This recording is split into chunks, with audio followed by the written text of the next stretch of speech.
వేసా. అయితే చూడండి ఆడు షూ వేసిన తర్వాత ఏమంటున్నాడు,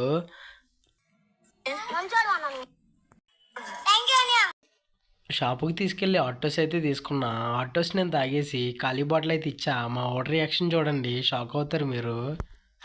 నిజంగా చెప్తున్నానండి, ప్రపంచం అంతా దొంగ నా కొడుకు. నిజంగా నాకు కంట్లో నీళ్ళు వస్తాయి.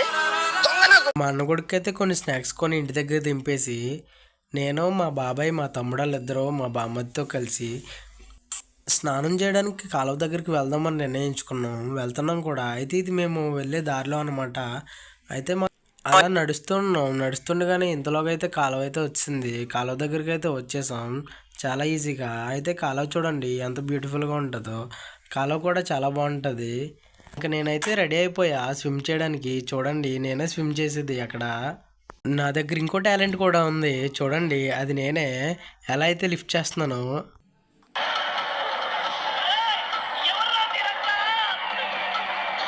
మేమైతే స్విమ్మింగ్ అయితే కంప్లీట్ చేసుకున్నాం. ఇంటికి వెళ్ళే విజువల్ అనమాట. అయితే ఆల్మోస్ట్ ఇంటికి అయితే వచ్చాం. కానీ మాకు దారిలో చింటూ అయితే కనిపించాడు. అరే చింటూ ఎలా ఉన్నావు అంటే హాయ్ చెప్పాడు. సెకండ్ ఇచ్చుకున్నాం. అయితే చింటూ స్టంట్స్ అయితే చేస్తాడనమాట. చింటూ మా తమ్ముడిని ఇచ్చుకునే ఒక స్టంట్ అయితే చేశాడు.